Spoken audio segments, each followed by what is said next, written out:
up, get out right out of your bed, that's your quicksand. Getting rid anxiety and head, you can fix it. Rid of stigmas, all of them you said, we ain't listening. Just remember, try to do your best, you can win this. Maurice Benard, State of Mind. Hi, how are you? Thank you.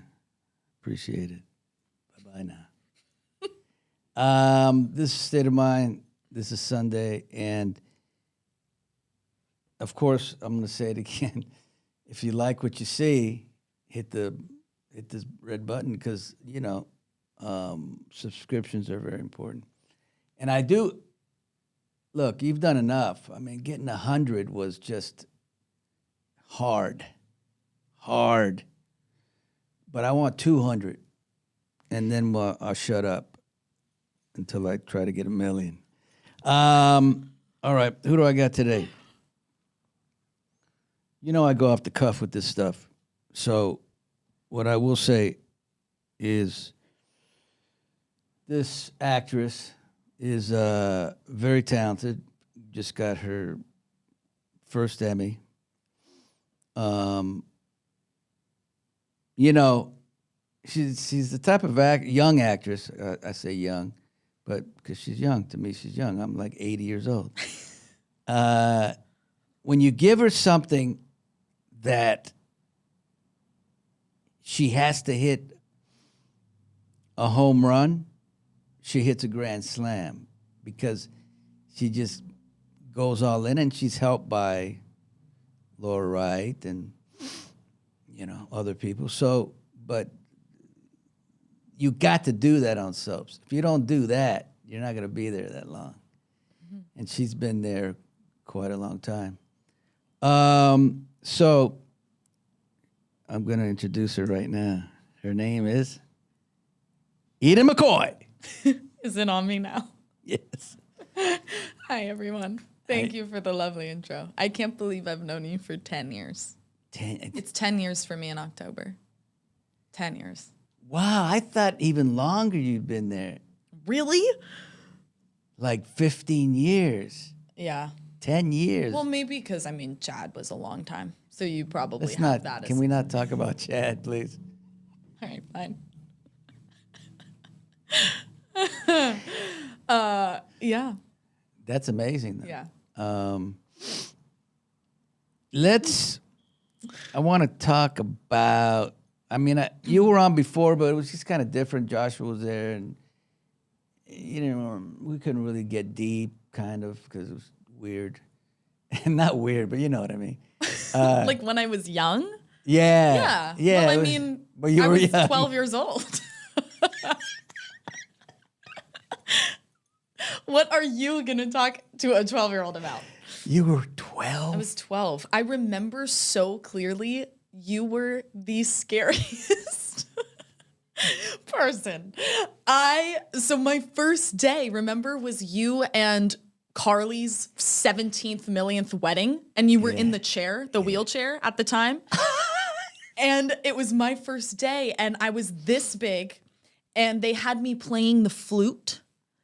But it was a recording that they were playing over the thing, and I was mimicking it, and the recording wasn't working. And I just remember you being in the wheelchair, like, all day. And I was like, oh my God, this guy hates me. He hates me. No, that's not true. I know it's not. But at the time, I mean, it was a long ass day. It was the wedding that took 1,000,000 years, and everyone was tired and hungry. And the adults were like, who's the little, like, pipsqueak that'll be here for a day? Like, that was the. And I had a black beard. Yeah. You had black hair, black eyebrows, black beard, in the wheelchair. Crazy. So we did State of Mind. I must have after that? Well, yeah. Years after that. But I was still really young. I was like probably 14? Like 14, 15. Wow. Yeah. So like. Damn. Yeah, like 6, 7 years So let's just get into like, just how you grew up a bit, you know, like where you grew up and all that kind of stuff. Well, I'm from here. I mean, specifically, I grew up in Manhattan Beach until I was 14. And then when I was 14, me and my parents moved to Los Feliz, which is the neighborhood where we shoot, General Hospital, because the commute was too much. Oh, yeah. And I was going to school, middle school and high school at Marlboro in Hancock Park. So the commute from Manhattan Beach to Hancock Park twice a day, every day, I mean, you can imagine. So then we finally gave up, moved to Los Feliz. It was closer to work, closer to school. And then moved to Hancock Park a few years later. And now me and my man live in Beverly Glen. So I've been a little bit of everywhere. Wow. But the experience is like the childhood experience of young childhood being in Manhattan Beach and then my teenage years being in Hollywood area was drastically different. But I'm really grateful for both. I think it was perfect at the time because I love Manhattan Beach so much. And it was like such a small town. Like I grew up there in the early 2000s, and now Manhattan Beach is much more like. Yeah. So it's changed a bit, in my opinion. And it was so small and sweet, and like it had so much character back then. And I was just like, I biked to my friends' houses every day, and there was a freedom because it was so safe, and it was like such a beautiful community at the time. And it's really small though. It's the kind of place where everybody knows everything about everybody, and I don't like that, especially as like when you're in your teens and like the parents are so involved in your life and it's just toxic and gross.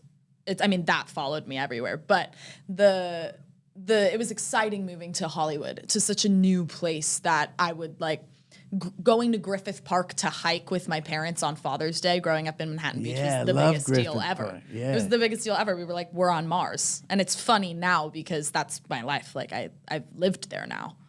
So I love Griffith Park. I love Griffith Park. It's so, it takes a while to get up to the top. Well, it's so massive. There's so many I love it.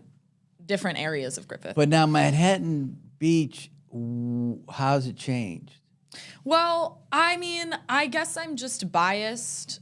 I think it was a very different vibe than like Laguna, Newport, Malibu. It was kind of smaller, still like relatively very wealthy depending on where you're at. But it just felt like more quaint than those other beach towns that had been there for a while.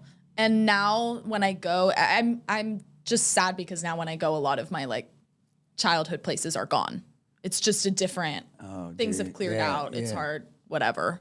But I still love it. I mean, I will always love it. But it's not that it's still so beautiful. busier now at all? Like, or is it? I'm sure it's busier now. I mean, now it's more, I think it's just more trendy now. I don't know. Maybe I'm full of shit. I don't know. I think Manhattan Beach is trendy, man. That's what I always think. Is trendy? Yeah. Yeah. I don't know. It's also just, I was a kid there. So now I'm an adult and it's very different looking back. I'd love to live at the beach. Oh yeah, it was unreal. And I mean, I played beach volleyball my whole life. So I would just walk down. Now, this beach volleyball, Yeah.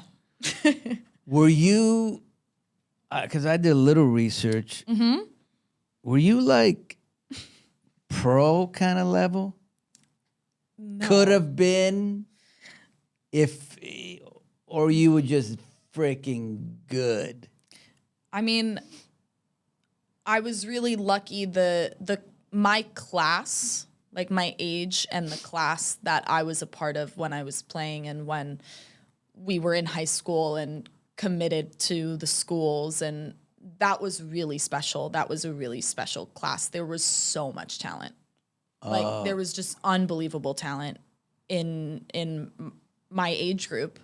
And that was super fun because we were all so close. The amazing thing about the culture of beach volleyball is you're playing your partner every other day and then swapping. And nobody's ever you have to be open and kind and a good partner to everybody because in one day I'm going to be playing the person that I'm losing to right now, beating right now, whatever it is. So I learned so much about community through that space in my life. Going pro, I don't think that was ever never in my cards. I never really wanted to. I didn't want to do it with my life. Or ever. Olympics, you know what I mean? Yeah, like there's a million people that's their place and they deserve that place. I was never that person. I just loved the sport. I loved competing, and I'm an athlete at heart. So it was just the best. And then, I was good enough to get into USC for it. but so were all of my friends. Like, it was crazy. All of us went to UCLA or USC or Pepperdine, or that was My daughter went to Pepperdine. Yeah. Got a master's in Pepperdine. Oh yeah. So you went to USC. Yeah. That's a film school, like, too, right? Right. So everybody, it was funny because, like, when I would tell people I was going there, for those that knew that I was an actress and did it for a living, they just assumed I was going for film, like to SCA, to the film school there. What is it called? SCA? People call it SCA. Wow. It's like the abbreviation. That's cool. I mean, that's incredible. And I knew when I was at USC, I knew so many people that were a part of that community, and it's massive and a huge deal and amazing. I would have loved to do it for sure, but I didn't get in for that. That's a whole other application process. Like, I got in as a student athlete. You know what I mean? Like, it's an entirely different, like, school within the school. It's a really big deal. And that was also never in my cards for me. I also didn't really want to go to school, like, as a film major ever, because I guess it was such a part of my life already for a long time. Needless to say, I could learn so much and know nothing. But I think college was so separate from like acting to me. I was kind of just like, I'm going to go to college and be a normal college person. But then I went to USC and I was on the beach volleyball team there, but I was only there for a year, which wasn't the plan. But my mom got sick and then I went home. I took a gap year and then I never went back. Oh, that's how everything like happened. You went for a year only. Yeah, I would be graduating like today. I think I would have been graduating like right now in May. And I don't want to sound, but if you had graduated, what is it that you get? Well, that was the debate. Like, well, honestly, it was more of an ego thing looking back, for sure, because not going to college and finishing college was never in the cards for me. Like, because of me, not because of my parents. I mean, my parents were very traditional, but I was like, no, I'm going to college. This is my plan. I mean, I had this plan since I was 14 years old. I was like, I'm going to Marlboro and I'll graduate, and then I'll go to USC and graduate, and then I'll be an actress. And like, it was just so cookie cutter. And then life happens and your life is a different life overnight. But it was my mom's suggestion to think about maybe choosing a different path, because I was like, I'll take a gap year because I want to move home and like be in your life as much as possible, whatever. And I think she just came to me one day and was like, do you want to go to college? Like, do you want to do this and go back? Like, you should really think about why that is, you know, which was crazy coming from this woman because me not going to college is like in my mom's type A crazy strict. So I was like, huh. But it's true. Like, I mean, the whole bottom line is when what happened to my mom happened, and before she died, even just being sick, like, it rocked us to our core on how we spend our time. And at the end of the day, that's what got me to not go back, because I was like, I don't want to do anything ever again for any reason other than I want to do it. Oh, like, that's a good one. I like that. It just, and there were parts of college and USC that were beautiful and amazing. My God, the experience I had, I wouldn't trade it for anything. But I'd be in class wanting to work. I'd be in class being like, I want to go to work. I have a job. It's different.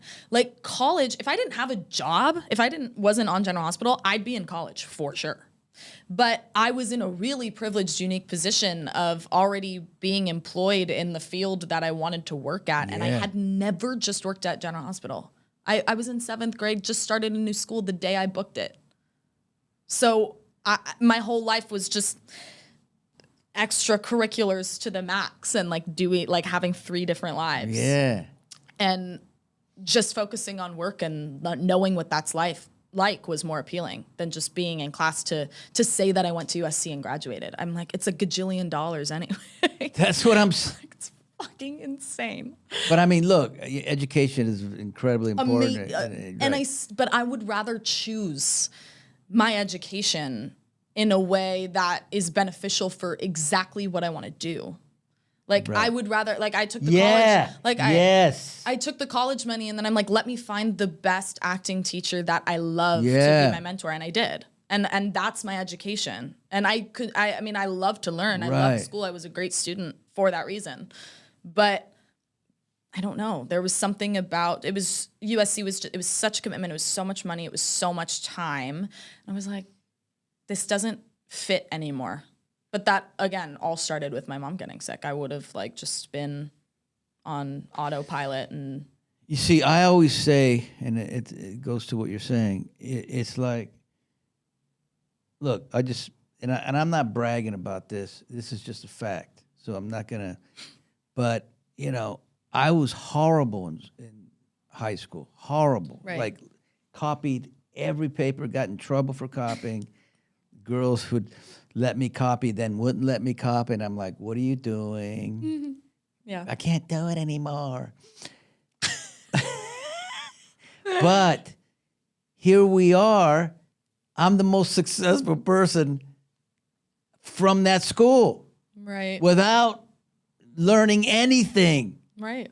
I know it's maybe an exception. I don't know, an exception, but still, in school, they should teach us what we should take tests on what they think we would be good at. Not 2 and 2 is 5. Right. But you know what I mean? where you know, maybe Mauricio Morales would be good as an actor. And maybe let me fight that and say, I ain't doing that shit. Yeah. But then maybe, and then... Yeah, I mean, it's crazy. I mean... I can't believe we're having a conversation about education right now. Go ahead. I know, but it's true. Like, it's just really funny how things pan out. Yeah. There's no predicting. What you think is going to be important to you ends up not, and then you wish you did something else, and then you wish, like... I mean, another big factor for me deciding to leave college was college is an amazing place for young people to kind of explore and figure out what they want to do, right? It like gives you that 4-year period to, and a lot of people, I mean, even they graduate, they're like, I have no idea what's going to happen. And that's fine too. But when you know what you want to do, it's just a different conversation, because when you know what you want to do, and I know that, and you already have a job doing it, of course I want to expand, but like, it kind of just doesn't make sense anymore because you just want to start. Yeah, yeah. Like, I didn't need the few years to figure out what I wanted to do with my life, which is the normal thing any young person and young adult has to go through. I just knew. So it was a different conversation from the get-go. It was like, oh, I know what I want to do. And I'm not even going to school for it. I'm not in the film school. So then what's the money? So then what's the, like, and then the whole thing unraveled. Like I guess what would have been different if you I mean, really? If I stayed in school? Yeah, if you graduated with, you know, would you have... I'd be an entirely different person. I would be an entirely different person. But even if you stayed with GH, and you would be an entirely different person if you... Yeah, I'd be, Wow, in what way? I don't even know. But I'm an entirely different person than I was when I was in school. So it's just, I mean, I want to know that. What happens in school that makes... Well, nothing had happened to me yet. Like not too much partying or too much... Well, no. I mean, I was partying for sure. No, it's more just like personal growth and like extreme life change, extreme loss that went down around that period of my life, or started to, that now because of those things, I'm an unrecognizable person, and my life and my lifestyle is unrecognizable to that person. It's not a judgment. It's just that is what happened. I would be different, of course, like no matter if I stayed, but I think it's a really dramatic shift from, I mean, I just never thought that this was what my life was going to look like at this point in my life. I just thought I'd be like a normal college person, and it's just not the case. Not but at I all. love it so much. But it's so much better. Oh, yeah. Oh, yeah. And it's not, I mean, to each their own. Yeah. I just love my life very much. So I can't imagine still being there. Yeah, yeah. That's just, yeah, that is what. I guess I'm fascinated because I never went to college, and so I'm a little like, not jealous, but like, No, it's so, you have know, that thing. I have like, damn, maybe I'm stupid. No, I think So you're fine. let's talk about GH. Okay. When you got it and everything, how did that change you? You seem so freaking confident to me. Oh, thank you. You just do. But is that are you not, like, I know I seem confident to people, but I'm fucking dying inside. I'm dying right now. Not as much right now, but I'm dying right now. you always seem pretty together. Is that the way when you got the job, you feel confident, you feel good, you come in, you feel, I'm reading your mind, but almost like maybe I'm not the actress I want to be, but I'm good enough, and I'm going to come in here and be good and kind of like that. Well, I mean, when I got the job, I was terrified. I mean, I was just a little girl. I mean, I'm literally a little girl, which is crazy because I remember everything and I felt always so much older than I was. Yeah. And still do. I think that plays a role in like how I navigate through life is just, I'm like much an old soul kind of person. Like I just have I don't know how to put it. It's just, I've always been that way. There's the kid-like part of me comes from my curiosity. I'm a very curious person. Yeah. So I don't feel like I was robbed of a lovely childhood or like I'm not a young person right now because I very much have those qualities. It's just I have a really, really wide perspective on a lot of things. And I guess always have, but that's a personality thing. It's also how I was raised. Like, I mean, my mom was my bestest, closest person and although was very much a mother and very like strict and cookie cutter in a lot of ways, she always treated me like a little adult, but in a healthy way. It wasn't like the moms and daughters that are like best friends and it's weird because you're like, where's the parenting? Yeah. This is toxic. It wasn't that. It was just we had like a lot of respect for each other, and that I really appreciated because it made me feel like how I felt inside. Yeah. Because I just always felt like I remember being little and working at GH and just wanting to be 30 my whole life. Really? Yeah. Or like probably the age I am now, realistically. Like I was like, God, I hate this. I can't wait to not be 8 years old forever. I wanted to be like a woman. I wanted to like have my life, the whole thing. I did not like being little. And now how do you feel? You know, it's funny because people say like, oh, I wish I could go back, obviously, to being 8 years old. I don't really. There's nostalgic parts of my childhood and like growing up that I miss and like certain longings for those types of feelings, but I would never go back. I would never go back. I'm just like, this is my jam. Yeah. Back then, like, it was too much.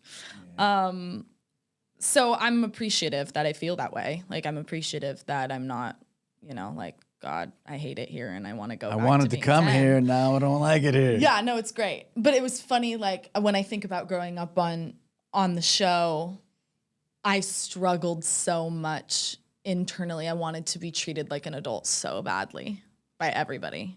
And it was funny because I mean, that's natural growing Yeah, pains. yeah. Like, you know, you're 14 and 15 and you feel 27 and you want to be treated like you're 27. Yeah. Like, I would walk around like wanting everybody to treat me like their peers.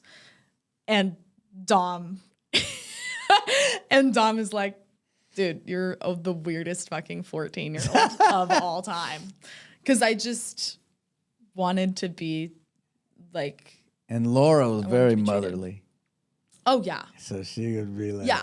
But her too. Like, she never made me feel like, oh, you're young, so you don't know anything. Like, that would drive me crazy. No, that's not. And that still drives me crazy. Yeah. Like, people treating like people that are very young, like me still, like they don't know anything. Like, that stuff drives me off the wall. Because I'm like, you have no idea. Like, not even just me, but in general. Like, what people have been through, what they've learned, what they know. I'm like, people are 85 and have no idea what they've done with their life. So... You think somebody like, because I just had Cameron's State of Mind was out, Cameron Matheson. Oh, yeah. And, you know, you look at, I literally have people that hate him. Not him, but because of the Drew. show, I know. And then they watch State of Mind and the shit that he's been through. Oh, yeah. Nobody knows where to be. Like you said, nobody knows. That was a huge... Woo! That was a huge lesson that I learned. Damn. Kind of firsthand in a way. Like, I was reflecting the other day on, like, kind of, because my birthday's next month, so I'm always kind of like, what did I learn? What are we doing? But my mom, in her illness, like, that was a long process. And Let's talk about that. yeah, we can totally. What? But nobody knew. Yeah, nobody. Like some, of course. No one knew the details ever. Even my bestest friends, because my mom was like, we don't speak on it. I wasn't allowed to tell anybody that she had cancer for months. Damn. Months. Nobody. And like, it just ate at everything, at everyone. And I was just like, fuck. And it was like that for years. And she never liked discussing it with people. And it was just this whole thing.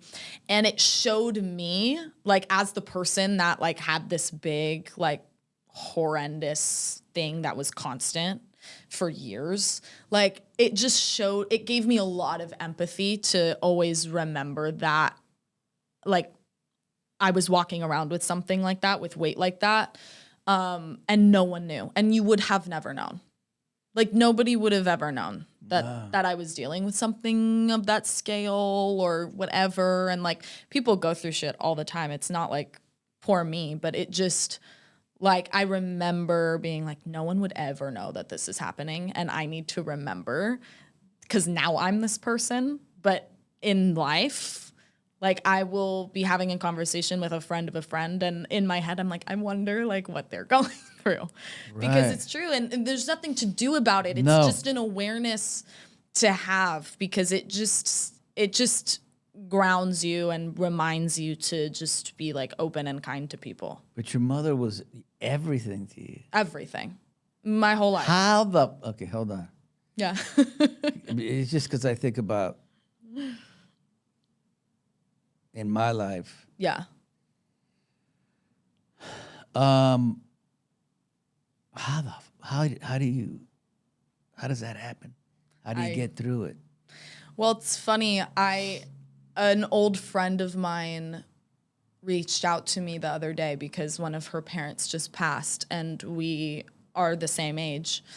And she asked me that. She was like, I know your mom died not too long ago. Like, what do I do? Like, what do I do? And I wanted to respond, like, let me know when you find out. Wow. I didn't, obviously. But, like, I'm trying to remember what I wrote her, because I wrote her a lot of things. Here's the thing. You wrote your mom a lot of things. No, I wrote my friend who lost her friend, parent because she was asking me for Right. advice. And I remember it being really strange for a while, really numb, really like I had a few like big breakdowns, but day to day, I was so okay. And not even in like a I'm shocked and my body is suppressing this grief way. Like I genuinely felt I was so grateful. Like my life was gratitude. Like I was so grateful for her, so grateful for the time, so grateful. Like it was crazy. And to the point where, I mean, when she died, I wasn't never alone for like months. Like literally never alone. You were never alone. So I told my friend, I was like, I just went straight into community. Like my friends became my everything. And people were coming to my house, like doing shifts just to sit, like just to be there. Like I remember not wanting to be alone. So that lasted for months. And it was just like fun with friends time. Like we're doing like going to roller skate on a Tuesday at noon, and like I just followed happy impulses. Like anything I wanted to do, like I would pick up and go and like take my friends. I'm like, we're going here today. We're going, like, I think 2 days after she died, everyone was over and I was like, let's go to Yamashiro. And we all like dressed up and went to Yamashiro like 2 days after my mom died. Now, if you told me that a few months before, I would have died. Like I would have never even understood. Is that a little shock, or is that just the way you were? Well, that's the weird thing about grief. It's like there's no like something that I had to learn recently was there's no solving or getting over anything. Yeah. It's just acceptance. And it's gonna hit you when it hits you. Yeah. And I've had to learn to honor that feeling. Like when I feel negative, that is just as important as all of the like happy bullshit that I feel. And if you don't get it out or find a relationship with it to honor it, it'll just manifest into more unhealthy ways for it to leave you. Yeah. It's really hard. It's really uncomfortable. I have had in the past a habit of like suppressing any negative emotion because I'm just like, go, figure it out. Like I'm a solver again, which is why with the grief thing, like I'm like, okay, I'm here. How do I get here? What are the actual steps I can take? What do I have to spend time with? I'm so calculated about how to get somewhere, and it doesn't matter. You just don't. But to the gratitude thing, I told my friend, of course, when you feel like, how can this happen to me? How does this happen to someone? The last thing in your nature that you want to do is like go to gratitude. You're like, no, fuck that. I hate my life. And like, how does this happen? And whatever, I'm angry, I'm sad, I'm heartbroken. But it is when it's real, like when your gratitude is real for what you either had with somebody or what you have in your life now or what it taught you. And it could be anything that I can walk today, that I can this my mom taught me. Cause like as she was dying, like this is all she did. Was like write down like every day. Like I still have it. I keep her gratitude journal and now it's mine. Like I add into it. Wow. Like every day, like things that she was grateful for. And what it showed me was like, this is someone that was dying, like actively dying, and still chose to feel lucky. And I'm like, so how do you ever complain again? And also, like, someone always has it worse. And it doesn't mean that your stuff doesn't matter, but like someone always has it worse. That's true. And it's just, people have been doing this forever. This happens all the time. I get it. All the time. But yeah, like, I mean, it sucks. It still sucks. But also, you can have a relationship with somebody that's not here. Like you can cultivate Okay. you can cultivate a relationship you. with somebody that's not here. Like we're not taught that. Yeah. Like we're taught like they die, it's done, whatever, move on. But the thing is like that's just not the case. It is Yeah. if you choose to see it that way, I Yeah. suppose. Yeah.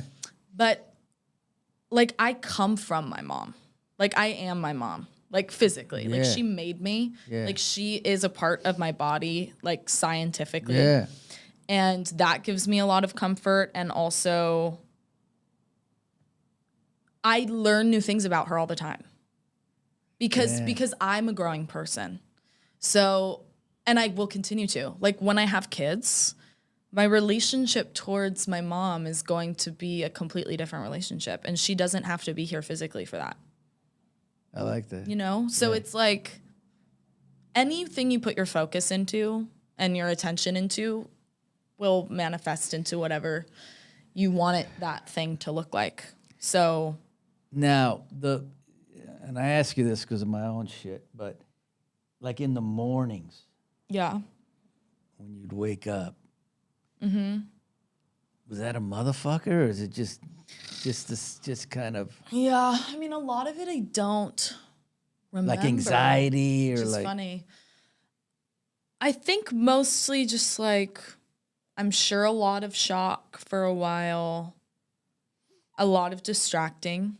Like I was a big distractor in the beginning, which is why I was like always with people. yeah, always but doing this. that's what you need to do. Yeah, like the silences were really hard in the beginning. Ah, yes. But that's what I was avoiding. Like that's why everyone was over all the time. yeah. Because I didn't want to be alone and I didn't want anything to be silent. Yeah, it was real. Yeah, it sucked. It's what you think it is. Yeah. It's everything you think it is. Like, But everything you've said is right on the money. yeah, but like to be clear, like extremely difficult and Yeah, still yeah, is. yeah. Like I was the best I've ever been with it in the months after she died. If we're speaking on like emotionally how distraught I was, the first few months, 6 months was the easiest for me. Wow. I think it was just because I was so close to it for so long. Like it's weird. Like I get challenged when time gets longer since she's died. You know what I mean? Wow, yeah. Because it's like, fuck, like well then you feel farther away from that person. Christmas has to happen. Oh yeah, All Christmas the was- holidays, all the birthday. Yeah. The birthdays suck. Like my birthday last year was really beautiful because my friends have become my family, literally. But yeah, like on my birthday last year, waking up was yeah, I died. And Christmas sucks and like yeah, like the thing is like I'm an only child, right? And like I don't know, I know them, but don't have any other family relationships, like literally none. So her death was really like I was faced with like, wow, like feeling really alone, like literally. Because I just didn't know any other family. That's and I also like didn't and don't really have a relationship with my father. So yeah. So I was like, this is really bad. Like I don't have anyone.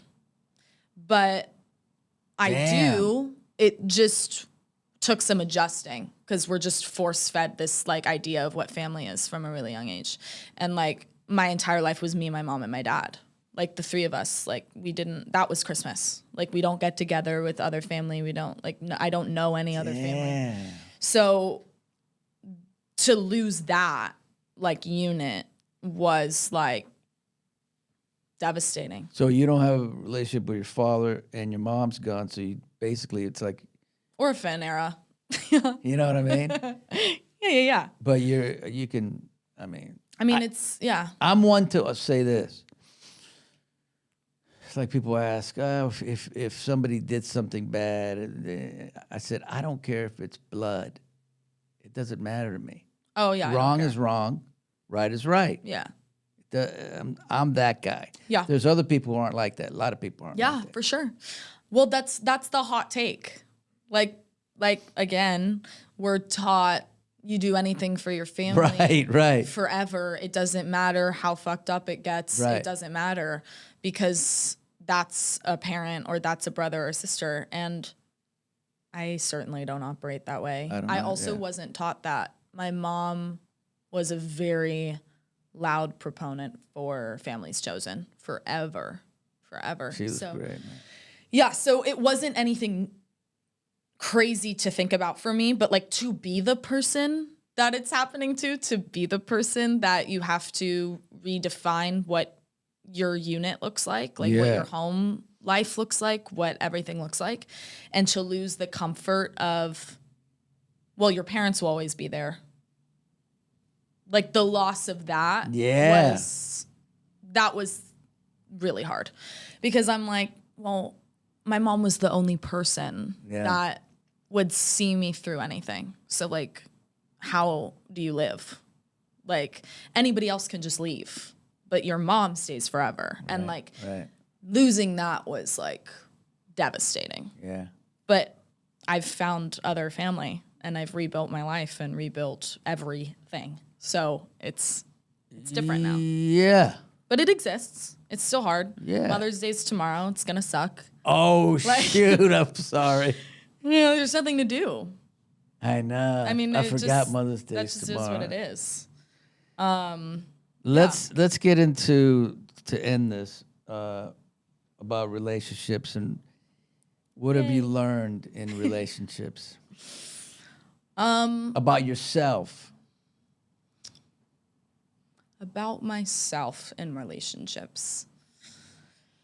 Because I see you found a guy. I did. Seems like a good guy. And that's always promising and great. Oh, yeah. I mean, I think the most beautiful thing when you're in the right relationship and in a relationship that works for both parties is it's so voluntary, like constantly.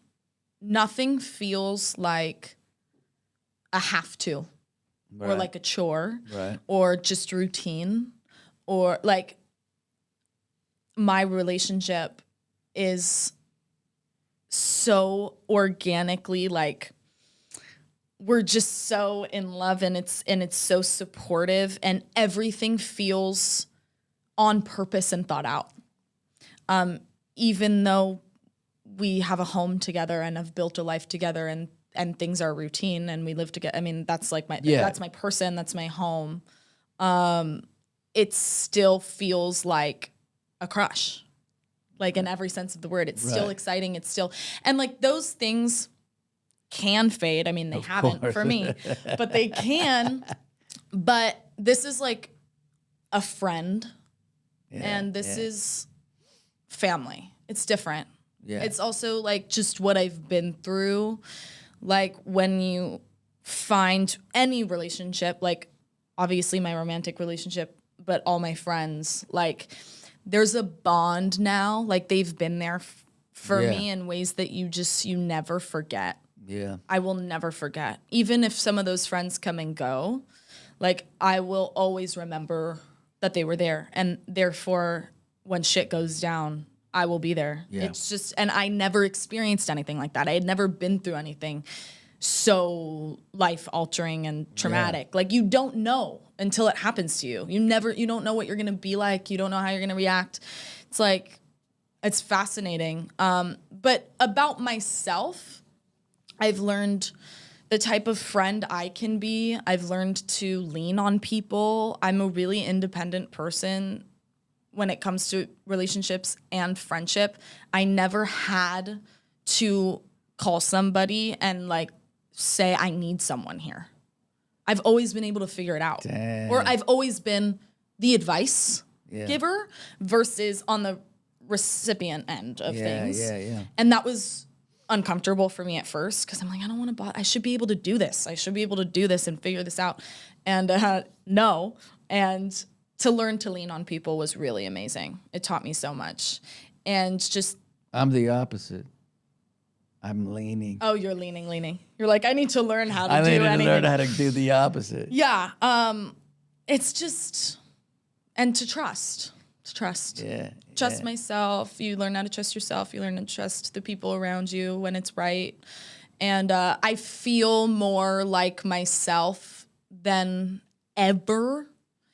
And I'm in the most committed relationship of my life. Yeah. But there was no sacrifice. There was no like giving up anything about me beside, like aside of that person to be with this person. Right. I feel like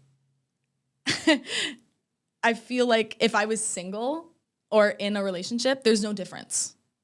Right. In my day-to-day, like I do I get what everything you're I saying. need and have the space I need to do everything for me first. And then there's this wonderful person that I share everything with. Right. And vice versa. Like we're very together, but very much like on Independent. our own in all of the ways that I feel like you have to be as a person in their Yes. 20s, and we're very young. You have to give each other that room, obviously, but we want to give each other that room. Yeah. I want him to do whatever he wants all the time, and same. And it has nothing to do with me. Always felt that there's no way that I could be with an actress because I'm not secure enough. There's got a lot of insecurities. Yeah, but you have the perspective, right, of being an actor, This is an interesting conversation. which is interesting because Okay, go ahead. Keep going. well, I mean, my previous Because actresses, and I'm putting this on that I'm going to get in trouble. They're more, it's all about them. It's, they're into whatever themselves. And you could say actors are too.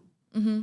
But I don't think I'm secure enough to be able to be with somebody like that. That's all. What's the fear?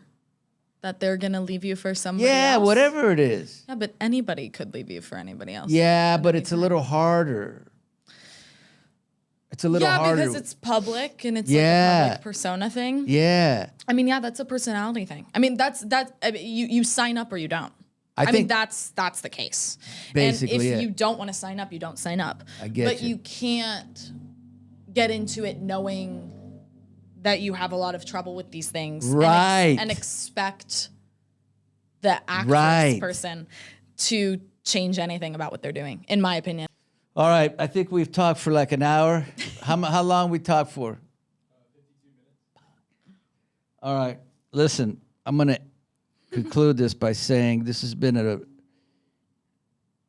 a very different conversation. Obviously, she's older, but just because you're older doesn't mean that you've grown. You like that or not? Yeah. But she came in here, and Eden was incredible in talking about. Look, I want to hear the young perspective because it's all my audience is older, and I want to bring in younger people and hear their perspective. And her perspective on grief was second to none. I mean, it was really, really good.